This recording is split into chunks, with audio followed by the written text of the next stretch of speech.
So greetings from Australia. I work for Arizona State University and my name is Katina Michael. I'm coming to you on a pre-record from Tathra, New South Wales on the south coast, about 5 hours and a bit from Sydney. I'm going to give you a presentation on artificial intelligence and big data. I hope you find my reading relevant and the other materials I've provided. I'm going to talk to you about people, animals and things. That's living things and non-living things. Things that breathe and things that don't breathe. Things that are static and things that move. For example, roads pretty much are static in terms of those that exist. And those things that move are dynamic, like human beings and cars and mobile phones. They're constantly on the move. We're then going to touch on this notion of artificial intelligence, which is relatively new, established maybe in the last 30 to 40 years, but really we've been doing it for a lot longer than we're actually claiming. But the things that have contributed to it are mobility solutions, storage area networks, and faster processing speeds. They're the three things. So artificial intelligence that relies on machine learning algorithms and big data sets. And in the future, we can talk about semi-autonomous systems, AS, and fully autonomous systems. There are various grades. And of course, dating back to quite early on, the development of wired systems, wireless networks, broadband fiber networks, things up in the sky, satellites, the evolution from 1G to 2G, 3G, 4G, 5G, and now they're promising even 6G and beyond. And this movement away from looking at the Earth as a total thing through perhaps geographic information systems together with satellites, and now encroaching on what's called BAN, Body Area Networks, a standard that was defined by the IEEE around 2011. So what can we do with all of these technologies? Well, we can tag, track, and trace things. Tagging, of course, placing items, which are generally technology-based, but not always. They could be just simply a tag that's been written onto a label. We can track something, its movements in a continuous or discrete manner, say every 5 minutes, every 30 seconds, every 3 seconds, and we can look at speed, distance, and time intervals, or we can trace end to end. For example, figuring out in the supply chain whether crustaceans have made it to a destination point with the temperature intact in cold. So these tag, track and tracing applications generally lead to things governing control, care, convenience, and what's known as the cool factor. And even if we're doing things for care or convenience, the underlying dimension is always control. So I want you to think about this in autonomous systems with human in the loop, human out of the loop, human on the loop. I want you to think about control for medical purposes, medical prosthetics, for example, and then think about non-medical applications of all of these things, like the convenience, right? The cool factor, the contactless and the frictionless, now that we're moving towards a new world where pandemic viruses exist. And of course, all of this sort of analysis takes place through different kinds of design approaches, whether it's user-centered design, whether it's privacy by design, democracy by design, value-sensitive design, ethical alignment, engineering by design, and any of these by design factors and approaches, even environmental justice by design. So we're now figuring out that maybe if we can do all of those things that I've talked about at this point, we can start off with knowing something about what we want to design. And if we have access to these technologies, then our end goal perhaps is this beautiful word here, sustainability. So there are three movements in my talk. I hope you enjoy them. Again, if you're looking for more information, katina.michael@asu.edu.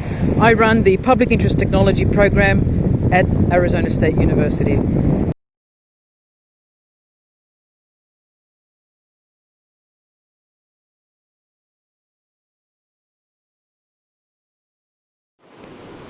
So when we talk about artificial intelligence, remember that word artificial in front of the intelligence. We really have to come to that by some kind of collective wisdom. And how do we do that? How do we figure out all the echoes that are occurring, right? Whether they're in spectrums or the echoes are in radiation or the echoes are in voices, whatever they are. Well, we need to put sensors in places, and a lot of people have proposed that we tag absolutely everything. This concept of an internet of things and people, okay, not just an internet of things, but also people. And I would add to that, going from the global to the local. You know, companies like IBM talked about the planetary skin initiative, that if we could hear the heartbeat of the world, we could actually tap in to what that heartbeat was saying. So imagine, right? At the global level, we've got satellites. We then come down a little bit to Earth. We've got the views from buildings. We've got the views from cars. We've got the views from things in cars, like mobile phones.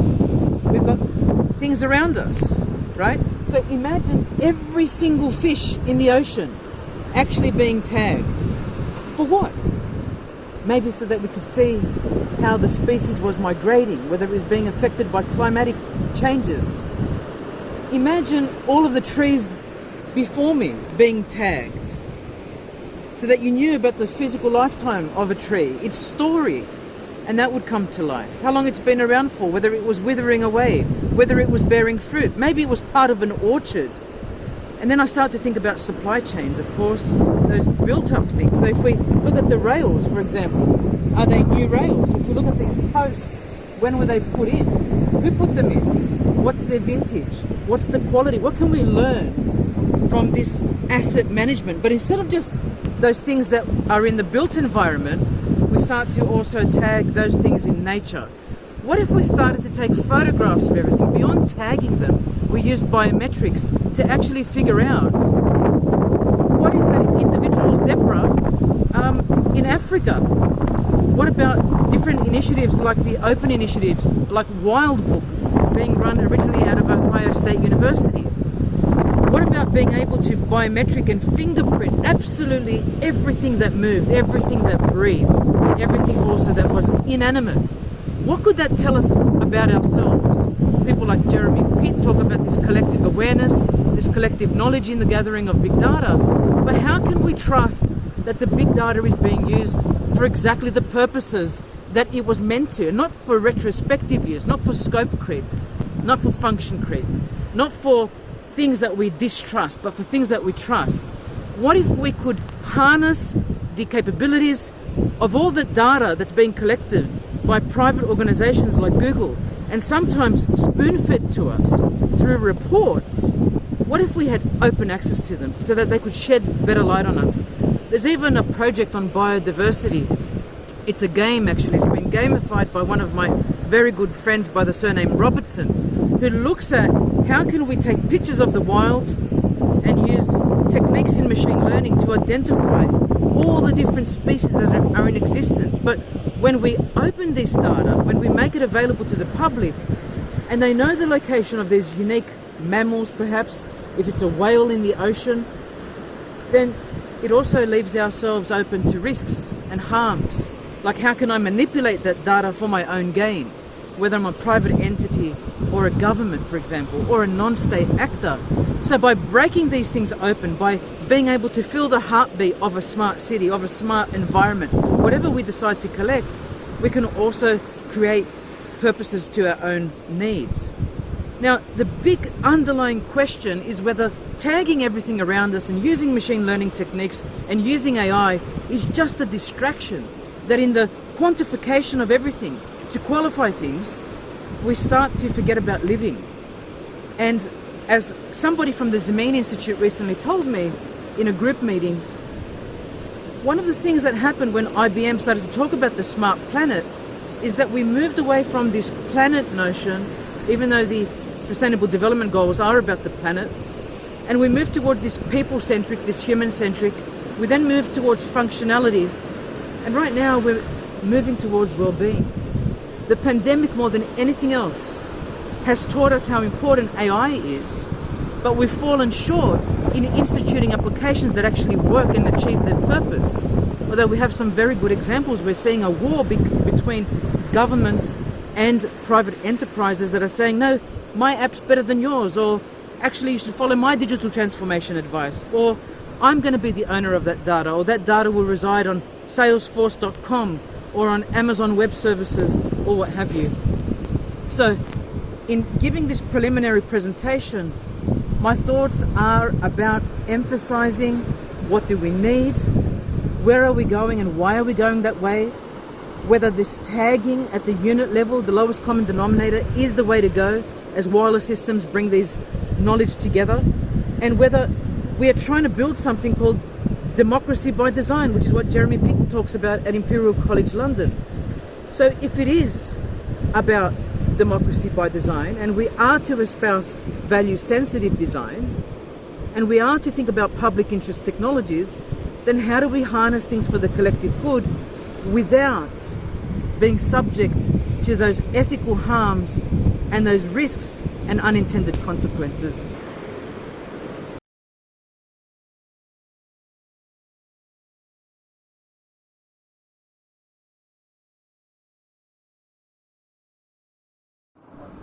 So when we talk about artificial intelligence and we're talking about the world around us, how do we actually collect data? And we collect data through various kinds of trackers, tags that trace. And these come in the form of radio frequency identification sensors, they come in the form of temperature sensors, of motion detection sensors, of image sensors, audio sensors.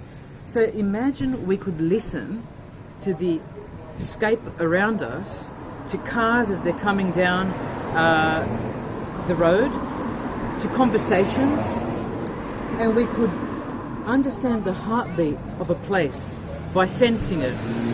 And so we imagine these light bulbs were smart light bulbs, and they only came online as people frequented down their area or as cars came past, otherwise they wouldn't be on.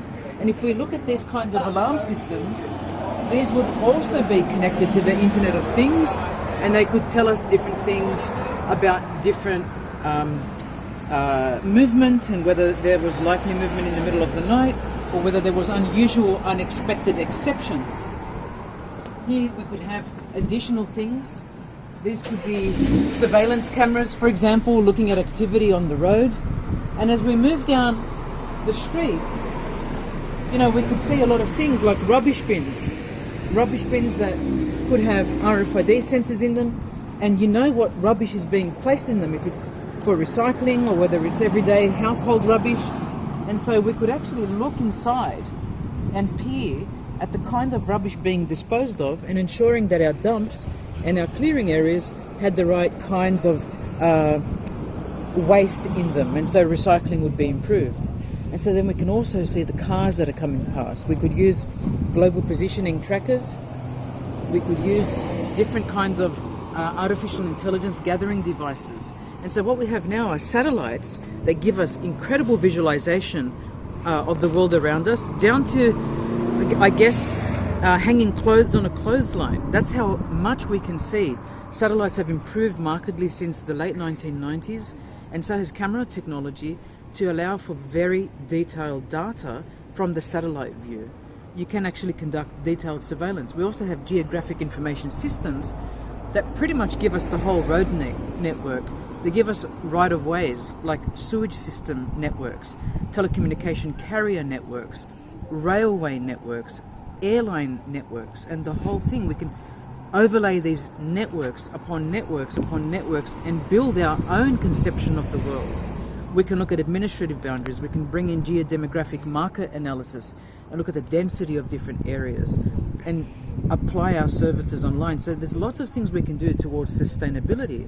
But the question is whether we want to track and trace everything that moves, like these cars, like humans, like animals, and what kind of implications that might have. I mean, I saw one documentary of a wild polar bear in the Antarctic with this belt around its neck, which was a GPS tracker it could not remove. And I felt in myself, is that really what we should be doing with polar bears that are wild animals? I've seen large RFID active tags implanted in salmon around the shores of New Zealand for the proliferation and tracking of these things. But here's the question: at what point does it become control versus care and convenience? And so we know this is cool. I call this the 4 C's: control, care, convenience, and the cool factor. But the question is whether, when we're tagging, tracking, and tracing, whether the social implications are so great and the socio-technical risks are so great, is that, are we missing the point of the public interest? And so we've got this panoply of technologies. We've got devices now, like our phones, that give us 4th generation, and if now 5th and 6th generation wireless networks. And now we're seeking to even tag or implant these devices in things like brain implants, which will give us a lot more data and allow us to process things.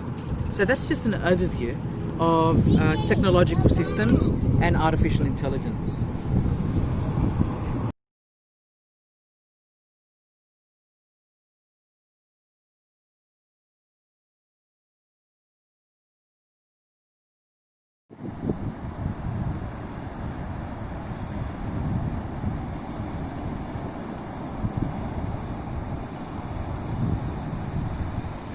People always talk to me about smart cities. They know that I work in this space, and when we talk smart cities, I really want us to think about perhaps smart environments, a bit more than smart cities. I mean, this is not a city, right? This is as rural as you can get. And there are a few people out and about.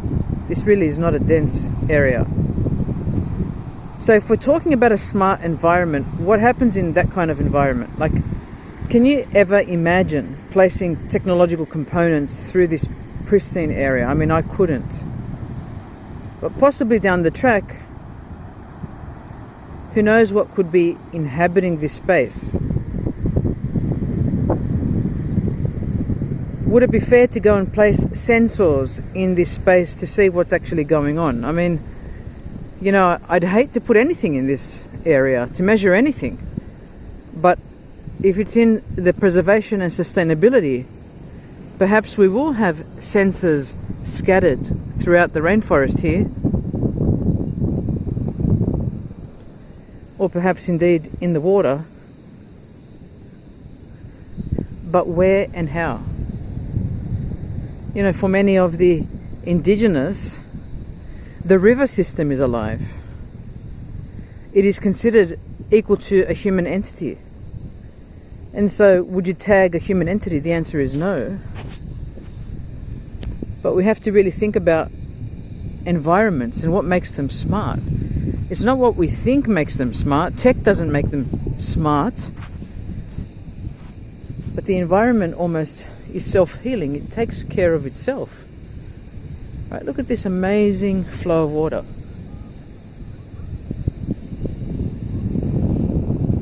Look at this flow of waves into the mouth of the river or the lagoon here. And what makes it so dynamic and alive? It's certainly not technology.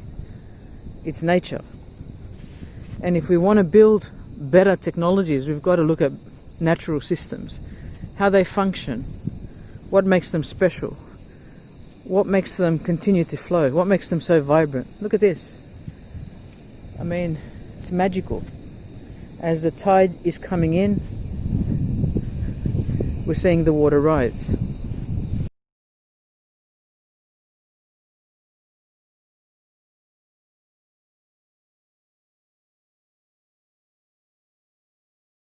So here we are at Boonda National Park in New South Wales, and incredible harmony here behind me.